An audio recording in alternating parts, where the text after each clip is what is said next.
हर्ष आहे जरी पावलाना, अर्जुन सांगू बोधाही दिशाना.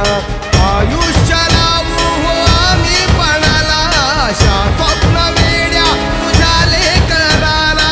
आधार लाभो तुझ्या सबुलीचा, कौतुक करता तू दुःख हरता भक्तगणांचा दाता. तुझ्या भक्तीचा जागर केला ते वरदान तू आता.